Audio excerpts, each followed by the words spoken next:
do her. Like, once I saw it's a like couple of not so good teams run her and completely shut down laning phase aggression, I was like, it's like what Chen used to do. Exactly. Like the older Chen from a couple patches ago. You just planted in the safe lane and going to at least equalize it. And once that pressure goes away, you immediately transition into roam. Can we just go back to the Lesh for a moment? Yeah. Because Fatal Bonds, Synergy. Okay, so it's not something we see an awful lot. Not something we see Secret. It's been 5 months they played it. But they've played it across the entire team, by the way. Yeah. Like, Zai's played this in the offlane, Nisha has played it as well, and Yaps are probably the most popular of the lot. He's played This is the thing I really like about Secret. They have a number of these super flex picks. Like Weaver's another one where they played it 4 out of the 5 position. And I think that it's a wrinkle that they can bring into these drafts. You don't have to play those heroes that often. Yeah. Yeah, I'm just looking at their previous matches. All of them are 5 months ago, and there's at least a game on Yapsor, Nisha, Zai, mid-1, Puff on that Lesh. So where does it go here? I think it's just open completely. Yeah. Super flex. I don't think you pick it there unless it is a super flex. Yeah. Unless at this point you really don't know. We're very sure about the Ench being a no-tail 5. I'm pretty sure that the offlane Enchantress I have not seen work. I think it could still be a Jerax for Enigma as well. Just saying. I agree with that. Yep. I agree with that. It's really, and they have done that more often than they've given it to Mad. Mad is not that much of an Enigma player. he can, but it's not his strong suit. I would prefer Jerax Enigma. I think Enigma's a 3/4 flex, Ench is a 5. So do they? My point is though, if they pick it on Jerax, do they switch out and Mad becomes a 4 rather than a 3? That possible. Priority-wise, Mad could be. That goes back to the whole. There are no more like roles don't matter as much, or like the positions like 1 through 5 don't really count. It's just about building the right draft. And Seb is often the primary shot caller. You don't want to put him on heroes like Prophet or Enigma that are high micro intensive. Playmaking. Give him a stun and a blink. And again, you made that point in the last draft, and I think it's completely accurate. If you look at the farm distribution in that last game for OG, Lifestealer was up there around 40-45 minutes. Lifestealer's up there at 27K. Everybody else on the team is between 20K and like 9. I mean, the farm distribution is so much more flat. It wasn't the fact that they were literally each part of the priority of lanes were side by side, almost identical, except for the 5s. The 5s had a massive gap between them. It was like 7 or 8K between them. It was almost like the Secret had a 6 rather than a 5. And I think if you, with Lesh in this position, you'd prefer that it's a core. And OG have done you a favor, and they've banned out Lifestealer and Ember, which are 2 heroes that play incredibly well against both of Secret's picks at the moment. But it's just because they're in that position where they're second pick this time, and they have the turn. Like this pick as second pick is huge because the immediate ban into selection that's where you get your advantage in a draft. This and the last pick is about, that's your ad, and that's why I like this change so much, because previously first pick just seemed really OP. It did, didn't it? You had first pick in 2 different phases, not balanced. Like and ban for Secrets, and they'll pick a mate. Okay, so that makes 20 the armor, baby. Core. And they like this hero in the 4 position. Well, yeah, they do. I still think for most teams it's going to be better as a 5. It's a 5 for almost every team here. You could core lock. Oh, I think that was my sauce back in the day. I remember that mid warlock. I good remember. Times. Bog did a bit of that too. Yeah, he was. You guys kind of abused it. Yes, as I remember it back in the day. Yeah. I think that's my highest win rate. We were like 10-1, but it's also it got worse because I the axe as well. When you did the axe early on.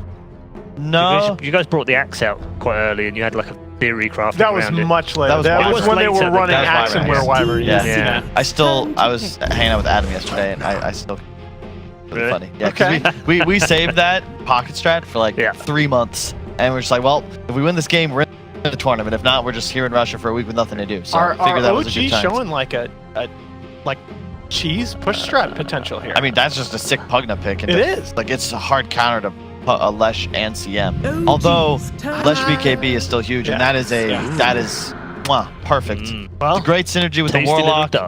You counter, like, you just jump on top of the OG heroes. It's just, it's so good here. Team Secret's like, okay, well, that Ana guy was pretty good, but we're pretty comfortable with our carry too.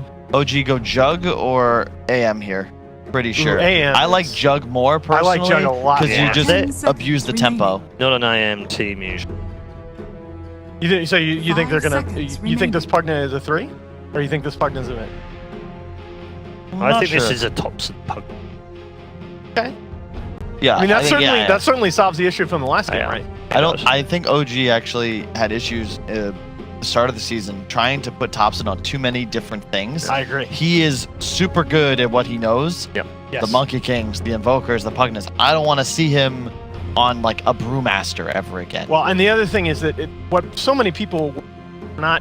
He was winning his lanes at TI, but he was winning his lanes at TI in large part because he was getting such consistent damage on that enemy tier 1 tower. Those tier 1 towers were down by 10-12 minutes in those games at the very latest, and that was my one concern for him in that previous game, that even though he put a lot of pressure on mid 1, they took a while to convert that tier 1 tower. And I like the fact that we're at least showing the Pugna here that, you know, if Secret cannot address that lane early on, the AM pick was solid, but I think it's... That's good. It's a hard counter to Spectre in a lot of ways because you come online faster. Spectre never really threatens or pressures you. The same with Warlock. Yeah, but if you can't end the game... But it's not that big of a... You just can play this game so easily. What does OG need? Something to sort of get in the fight and cause chaos, much like Lifestealer did in the previous game.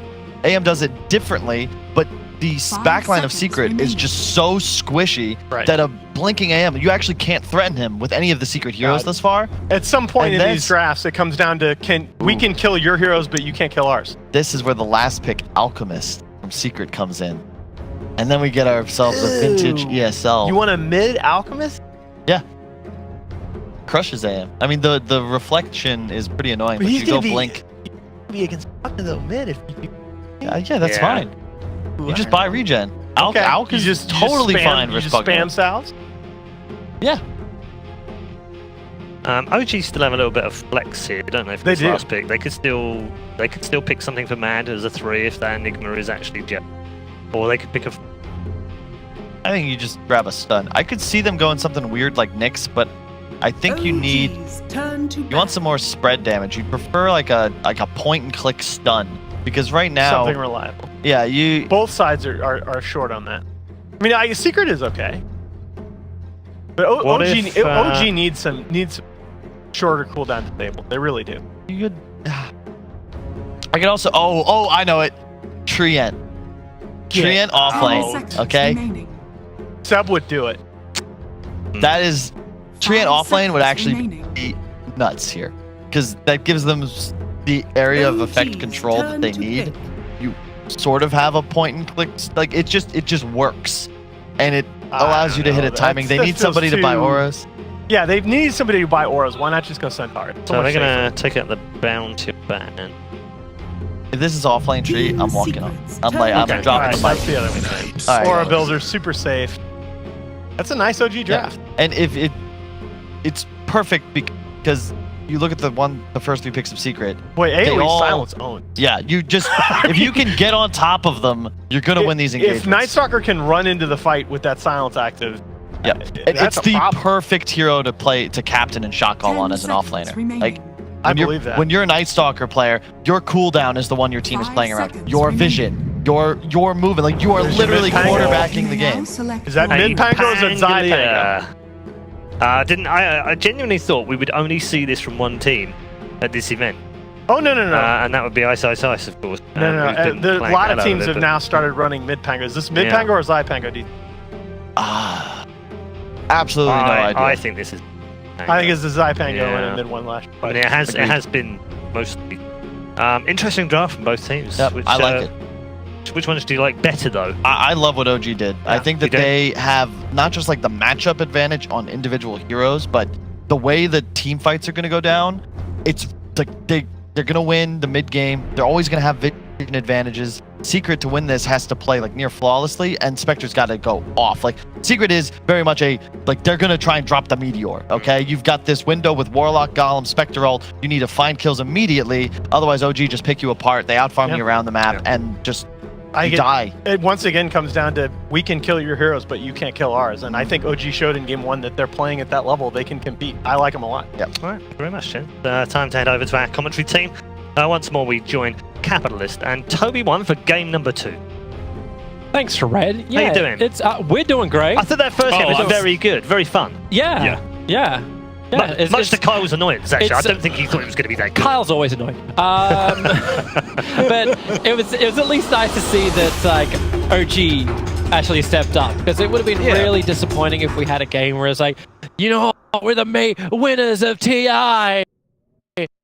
Yeah. Winners, like, You don't want to like have the TI4 like post TI4 newbie conversation. The TI winners are just gonna bomb out every single time. There's no hype to it. But here, like OG, like they, you know, a little bit of rough patch after TI, but good start to ESL 1 Katowice, and hopefully a good finish for the series against Secret going into this game too. The draft looks fun for it. I'm pretty optimistic, honestly, for them for this game too. I think it's actually a pretty sick Night Stalker game. You know, I said Nyx's Heath, and I was like, I don't think you could run core Nyx's Heath, but it'd be a sick game for it, right? Yeah, core Night Stalker, however, it's the same kind of hero, right? It really inhibits these intelligence cores. It is a tempo-based offlaner. You want this hero, like Kyle was saying, this is a great hero to be able to captain from it. Basically, your team follows your timings. And if you look at this Night Stalker, first of all, he's not going to have a bad laning phase, I don't think, for his daytime. He should be absolutely great in that regard. On top of that, he's got some supports that cannot stand against him. Crystal Maiden and Warlock just fall over super quickly. And he's got some cores that he's matched up, both Pango as well as Lashrak, who are naturally a little bit squishy. Night Stalker loves that. He's still very much an assassin-based hero. Even if he scales better into late game than he used to because of the attack damage from his ultimate, he still wants to be able to get on top of somebody and kill them in 2 seconds. OG's going to have a little bit of troubles with some of the bounty runes as Team Secret contested them pretty hard. In fact, they claim all 4 bounty runes. This is actually because we're looking at a support Enigma. He was denying up, well actually I thought he was going to deny up one of the creeps from the bottom lane, but he's taking his sweet time to do so. And to solve the question of the panel before, it is in fact, as you see on your screen, a Xayah Lashrak, and it's a mid-1 Pangolier. This is why you probably maybe saw mid-1 with a very large smirk on his face just before they went into the game. Yeah, this is similar to the matchup that he had before against Liquid, where he was matched up against a Shadow Fiend. When you play this mid Pangolier, you do like heroes that are, again, naturally squishy. Pango and, Pugna as well as SF both share that common trait, and they're also very susceptible to the lucky shot. Both, you know, even if it's just a disarm, the slow and just being able to get on top of them and deal damage, Pango's great at that. And I think on top that Leshrac was already a bit answered from the draft by OG. Yeah. Like Leshrac, think of what he had to go into. He's going to be going into Pugna, Night Stalker, and Animage, 3 cores that counter him pretty heavily. Well, such an early pick as well from Secret. Yeah. Like you kind of knew this hero was going to get pretty heavily counted ananyway. The panel was talking about like, oh, the flex value of him being a support. I think he's a garbage 4, but a 3 he might be good. These fights up on top and bottom, both teams. Yeah, everyone's getting super low. Pango super low. You see this top fight that, like, I'm expecting someone to die eventually. Wait, you think it's Yabsol? Like, it's a Crystal Maiden. It's like, oh, my movement speed sucks. So what have I got? I've got boots. Yeah. Like, this is Yabsol's mindset. But the boots allowed him to actually juke it around in the fog of war in the tree lines. Without them, he probably would have died as well. But it's the nuke damage from Thompson. Maybe this is where I feel a little bit happier about OG's draft, where they actually have Thompson playing this mid-nuker, his Pugna or his Zeus's. Maybe I feel less happy about this because Thompson, no, he's got Decrepify and Blast. He's only going to use Decrepify, however. Curry is bringing out double mangoes as well as the salve, so he'll be back up to full. Got a little lucky on the lucky shot, but that's why it's lucky, right? Yeah, but it is its name. It's pretty interesting they put the Warlock here in this top lane. Warlock really is not a tri-lane hero, but simultaneously, what is he going to be doing in that safe lane against a daytime Night Stalker? Let me tell you, Toby, that hero has no claws whatsoever when it comes to laning phase. For the first 5 minutes, he does nothing. So Nisha's going to be fine farming against him. He's only going to soak experience away from Nisha. So I guess they feel like it's best to give Nisha this solo experience. He'll get a faster level 6 as a result. Maybe he rotates down when nighttime happens. I'm not exactly sure how they're going to play this Spectre because obviously the moment nighttime comes out, we actually have a Night Stalker with level 3 Void. He becomes a real threat, so they're gonna have to do something about it. But then they commit so heavily to try and influence the other lanes. Like this top lane, the Tornado of No Tail has already caused so many problems from Secret. They want to go as initiation on the anti-mage and they can't get it. It's an aggressive tri-lane versus a dual safe lane. Remember, we haven't even seen, and I cannot actually believe this is happening, it's Enigma in the jungle. Like, Yes. this doesn't happen anymore. It's been happening lately. It's been happening in a lot of pubs lately. I think it happened in some pro game. Maybe it was at WePlay at some point in time. It just doesn't feel. It's being picked up. It doesn't feel legit enough just because of the nerf that came to the neutral.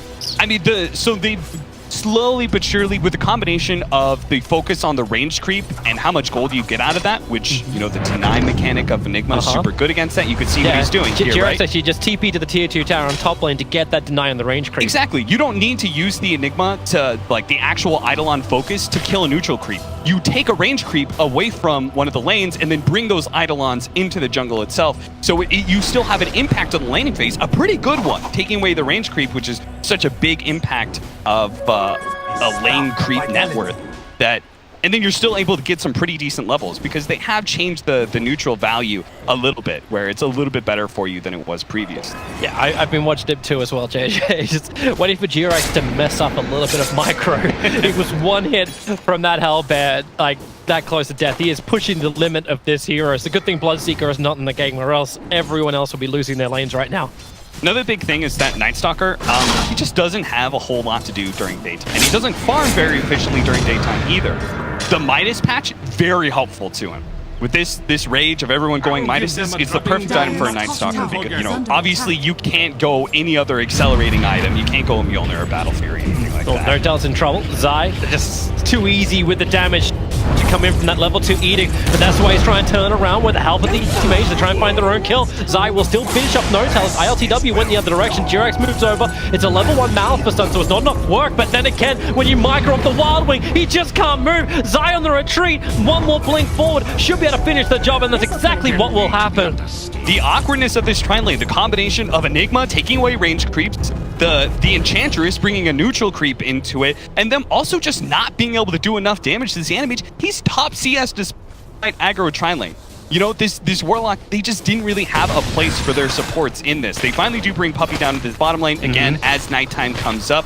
The Warlock Spectre is a classic duo because all you need to do is just keep giving the Spectre health and But look at the heavy center and lane. Look at the heavy rotation. It's like, okay, so yeah. Seb feels good, Notel feels good because we hit the first nighttime phase, and G-Rex comes in to help him add pressure towards the tower. There's no D-push from Team Secret. Puppey's already on the run, but Seb, he'll run with him. Those wings are pretty aerodynamic when it comes to the nighttime. Void's up cooldown in a second, but he won't use it, as he needs to turn it back around because Pango, mid one. Here we go again. Team Secret rotate their mid laner off, and now he's going to do some serious lifting. Notel completely isolated. Yapsaw, he'll end up surviving as mid one, also gets the conversion kills too.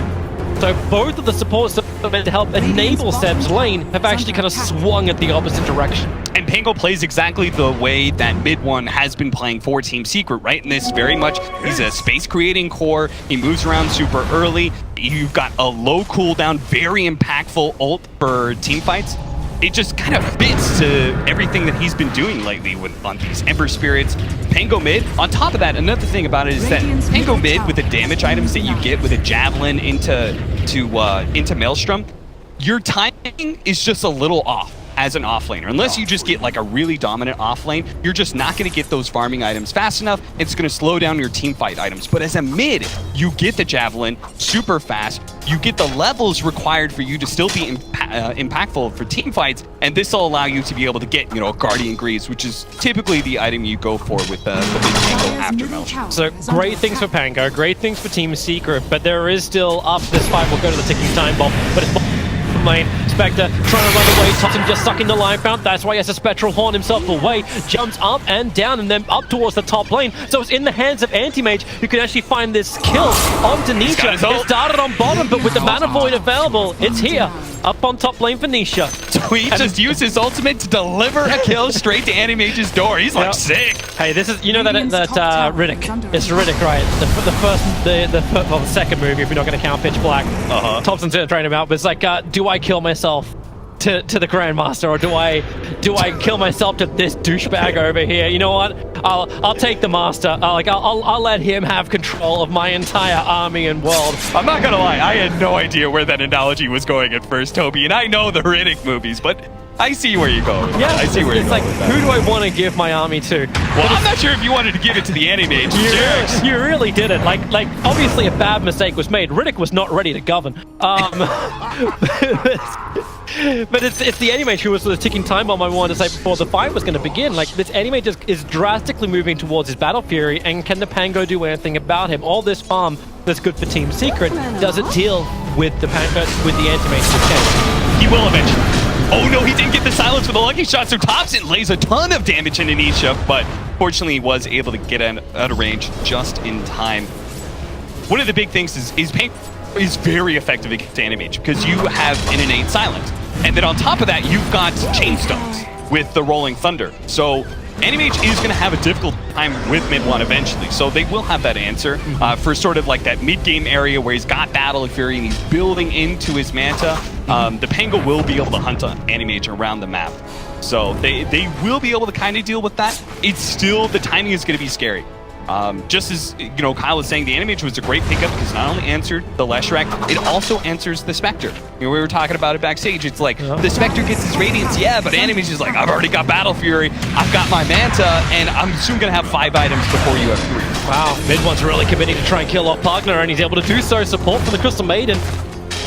Well, Seb's trying to get a bit more of a ramp up himself, but he's frostbitten up. He can't take this fight too well.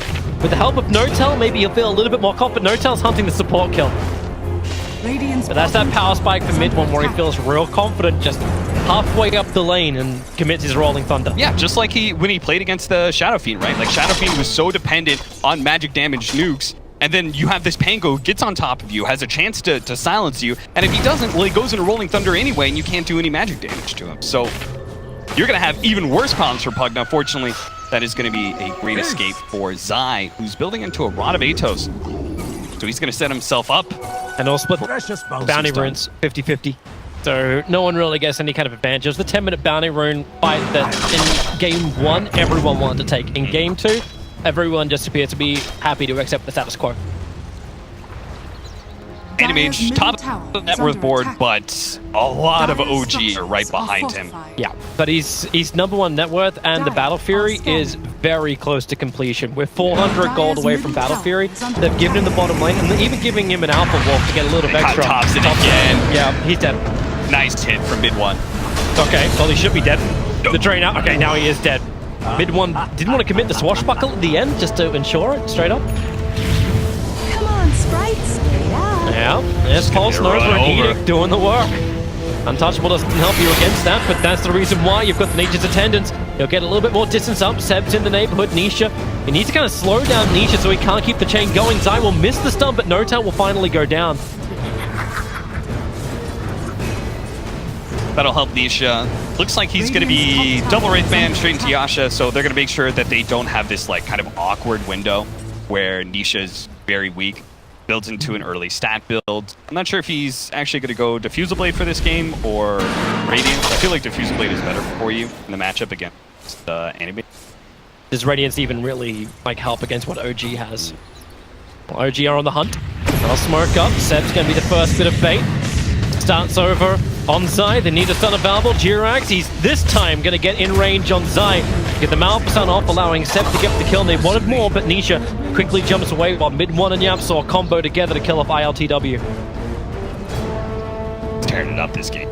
That's actually such a difference, right, between these two mid laners in both Game 1 and Game 2.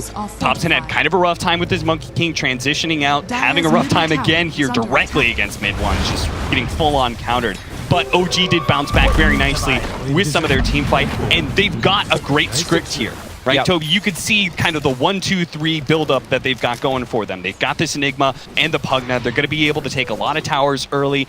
That tower gold is naturally just going to speed up the Animage's timing. He's going to have a faster Battle Fury. That means he's going to have a faster Manta. And we're going to have that, like, you know, 5-slotted Animage who is just can't be dealt with. But he's taking his time. He's only just managed to work back up to where we last left him off, building into Battlefield, because he died inside the jungle, and OG didn't take the tier 1 tower. It's delayed that Battle Fury timing. Now Mid-One's trying to get his own run out. Does Jirax commit? He doesn't have the mana for the Black Hole, so he can't commit on that front. Moves just far enough away from the edge.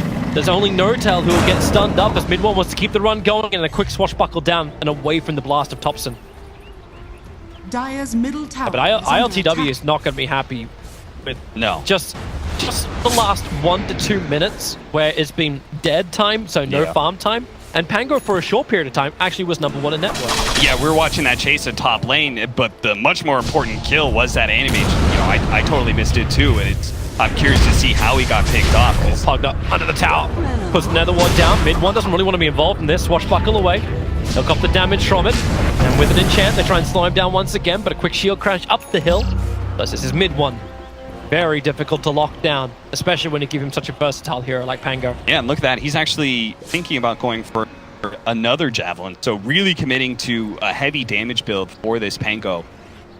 And I can't say that I hate it just because the big burst damage is so good against both that Pugna as well as the Animage. Well, you connect him up with the Fatal Bonds. It's like, all right, boys, you want to get this damage pool? Let's get the damage pool. So he's going to jump underneath the tower. Netherboard is down, so Zai turns on the Pulse Nova. Happy just to fight it out. Thompson needs to drain faster than that, but he cannot do it. Zai, Malifaux stunned up, but mid one's free just to jive underneath the tier 2 tower.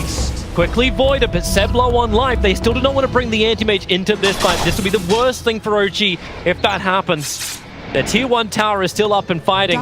Zai is low on life. I don't have any real vision of him making that move, however. So it looks like it'll just be a straight tier 1 tower in the mid lane to fall. Yeah, it's looking like this combination now of...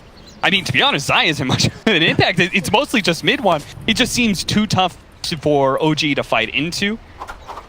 So they're going to definitely have to wait until this next nighttime, which is coming up. Seb's going to be able to secure this one top bounty, and then his team will secure the 2 at bot. So yeah, if Jirax hangs around, but now he's using the Wild Wing to scout out if anyone moves over, because he did get that Dominator as his first item. The top fight, well, it's mid one, Zion, mid one. Looking to get all the bounty runes up. Seb moves forward, but hello, Rod of Atos. Not a Rod. Yep, holding in Seb. Jirax nearby is going to get him Alpha Sun off with that Pulse Nova. Damage, no touches cannot just stay through this. Even with the Netherworld, Seb can't get the kill over on Zai. Mid-one just rolled through, but it's Nietzsche who gets the double kill. A triple kill for the Spec. He did none of the work and took all the bounty. That is absolutely what you want to see if you're Secret. You don't complain about that whatsoever. You don't complain that this took your kill, because now we're gonna have a Spectre coming online fast. He's gonna go back for the Radiance, it looks like. Yeah. I just can't believe, you know, the Night Stalker, you think, oh yeah, that sounds gonna be really good against that Leshrac. Well, when he's already casted all his spells and he already has Pulse Nova activated, he doesn't actually look that good. He just tried to run down the Leshrac and just got himself killed against all that magic damage. Even with the Hood of Defiance he had. He's going to go back for the Midas. OG just not feeling like they really reached the timing that they wanted to with this push strategy. They didn't get ahead like they planned. But you still don't have any mage involved in these fights, so no matter how you look at it, this is the advantage of having Spec early on, right? She just Spectral Horn's in, is always on the front lines. Any mage cannot do the same thing, and here we go once again. Spectral Horn is down, looking for the kill over on Yapsor, but here comes your jump through the back lines. Mid one, disarming, rooting up. They're just trying to control up Pugna so he cannot stay alive. Now the rock, it drops from Poppy and OG. They have to scramble themselves away from this one. Fatal Bonds connected everyone together. Seb is just running Animage. Okay, this is not what you want it to be. He's looking up the fight. Maybe he's wondering if he can get a good mana void onto the track, but there's nothing to have here. Just apart from a great spectator view to watch your teammates die, but is that what you really paid for? Yeah, and that's the thing, Toby, you were saying, hey, the Animage isn't part of these fights yet. I would agree with that if he had like a solid net worth advantage over this Spectre, but he's only 300 gold ahead of him. And again, the Spectre will outscale this Animage. You planned on OG being able to play 4 versus 5, but they lost the laning phase in mid so hard, and mid one continued that momentum so much that he just decimated OG in the transition phase outside of laning phase into the sort of mid-game team fight you see. Oh, they find an opening, and they found a big one. The up stuns actually coming in from Jirax's dominated creep. There we go. That's a big kill. That's a mega kill streak as well. So ILTW, 500 extra gold for that. Yeah, and a long time dead for the Spec, and that means so much more when Animage already has the Battle Fury. This is going to be a huge disparity for farm that can now arrive, and they're going for more up on top, but this time it's Team Secret claiming the kill over on Thompson. You know, his team just executed a great game in bottom lane. Very surprised he was aggressively showing himself so soon after that, right? Like, Secret got the read. Okay, there are 3 people. We lost Spectre. They see Thompson and I know he's Black Hole's going to come out onto the Leshrac, Oh but God, Jirex is dying right now to the Fatal Bonds too. ILTV will move over, so now we can finally burn up the last bit of mana from Zai and look for the last hit. Blinks forward, he'll need 2 to do it, and it's actually the creep wave who will claim it.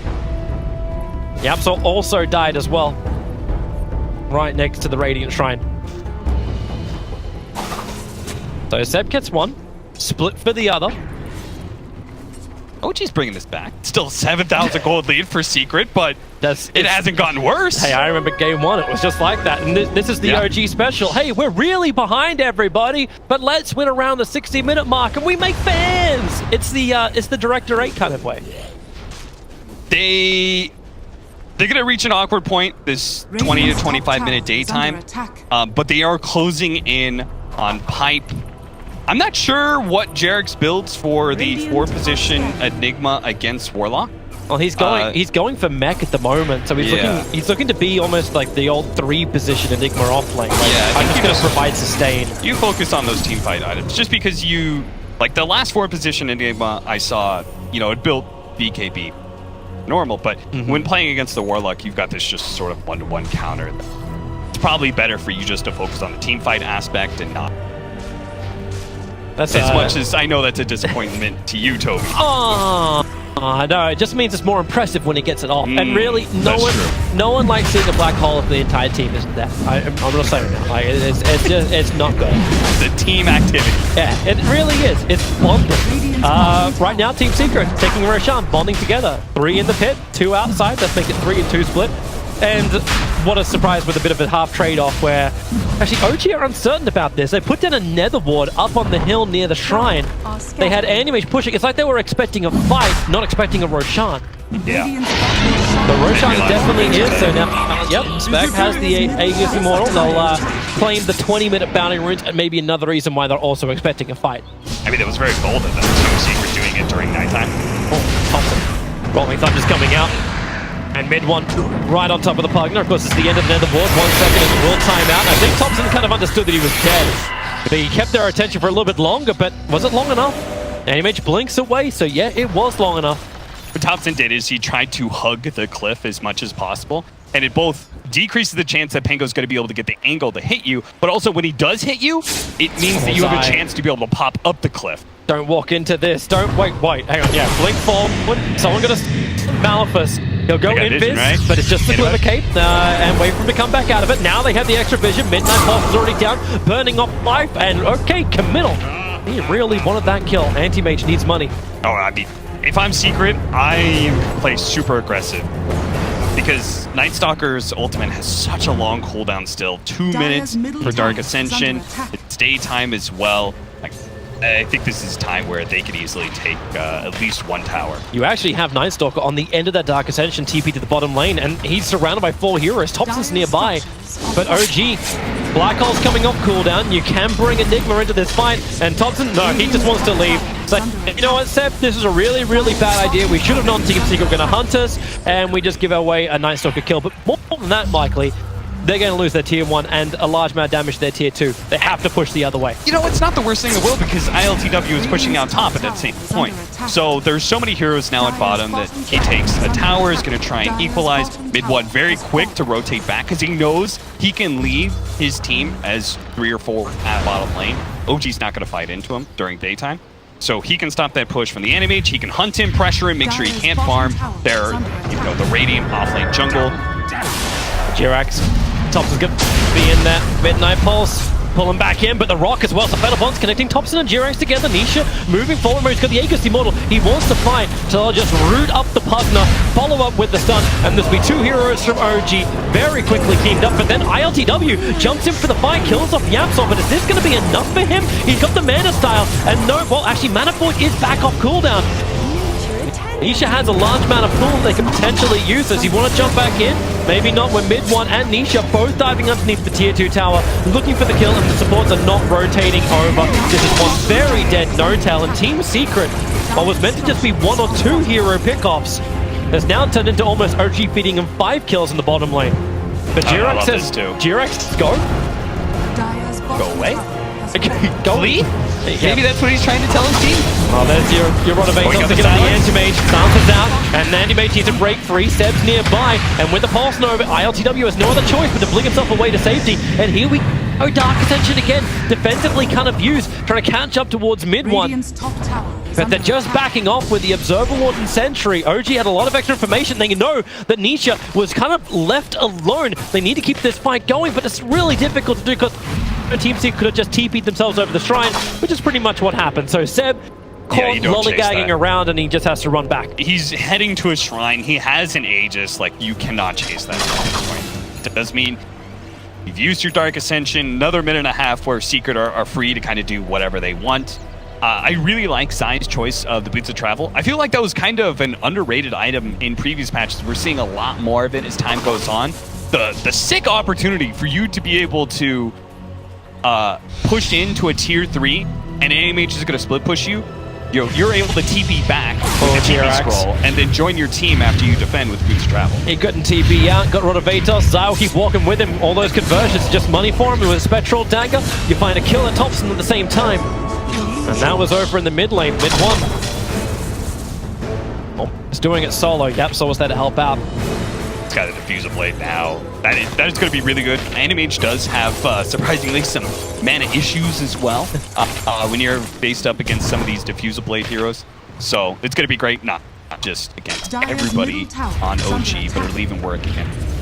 No, mid one and Zai, like, this was a lot of confidence. They're in very, very deep. And you already got the route into the back line, so Trouble, Spectral Horn. Of course, you're never alone, are you? When Spec is on the field, Seb wants to walk away, but they're all over him like a hot rash. Down he'll go, and OG, 4 players pushing up the daisies. Of course, the fertilizer will kick in. They'll come back to life in just a second, but OG, they need everyone alive. Their tier 3 towers now under attack. Yeah, with Guardian Greaves, like, this is exactly the kind of hero that you want to be able to play with a Spectre. A hero that's not necessarily going to get bursted down if you choose to be able to jump you real quickly. That's not like OG has that kind of initiation or burst anyway. Nice hook buy back. The Black Hole is available if they want to try and use go up the hill, but Jirix is copying so much damage. They're draining out the life of Nisha Anime, trying to protect itself with a spell block shield over towards Yapso. Triggers Mana Star breaking free with the Mana Void. The damage is a good spell damage with the rock in the back line. Jirix was never part of this one. Same for potentially the Anime, who was trying to be safe under the tier 3 tower. No way to jump away, but he's got a spell block available and also Enchantress. Heavy damage in design, making him think twice about coming up. But you do not have United, so you do not have your Enigma. What have you really got? You've got time. Notel's creating it on the top. Poppy's already got himself a double kill over on this Warlock, and they're gonna get more. Burn off the mana of mid one. 1 charges are available. He'll blink up. The roll started from Pango, but also bait. ILTW thought he was gonna get in the middle of this one. He had to jump away. The Warlock is not controlling him. Mid one just rolls through him, and they're rolling through OG here in game 2. But the Black Hole, it's a beautiful thing. I love it, but really, it's a, what did we say, Cap? What did we say about Black Holes with no team? Team activity, Toby. You got to get everybody in there. Unfortunately, there was nobody left from OG to put damage The corpses were the only thing that's in there. Unfortunately, Black Hole doesn't have that kind of regenerative effect. And it didn't even kill mid one. Dropped super low, but unfortunately, Midnight Pulse wore out. That's going to be 1 lane of Rax, and it's a Spectre as well. God, Yeah, this Pango. it's worked. It made me real happy. I'm going to tell you that much. You're a Pango picker, aren't you? I'm a Pango picker, baby. And once I saw people start playing at mid, I watched mid one's replay real closely on that. Like, man, that's sick. I could be a mid player again, Toby. On one hero, I could be a mid player. Oh, Seb, not where he wants to be. Caught.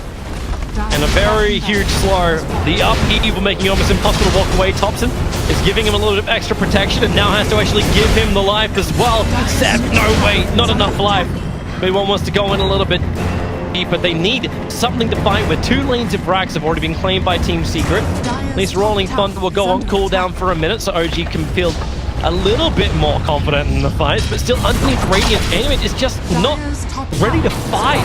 His lucky shots are able to connect, tries to protect himself with the counter spell. Mid one is Bone Drive managed, got 3-1 charges, that won't be enough to give him the swashbuckle away to safety, so maybe they get some revenge. In fact, it's No Tail who gets the godlike 10-time streak, over 1,000 gold, goes into the Enchantress, and now Niche, they want more, they're jumping forward. Jirax is just body blocking. If they don't want the Spec to get down the hill, but they can't body block when you got no movement speed, so anyway, jumps forward. He's able to actually get one quick hit in towards Nisha, but YapzOr's nearby to help him out too. The golems are being sent in. They need more stones, and now you know the golems actually evaporate underneath Zai. The fatal bonds, 4 heroes all connected together. This is Zai's field day. It is all about the Palace Man. Drain out the life, get rid of the Latrak, and OG, they actually be fighting. Team Secret losing 2 very large cores.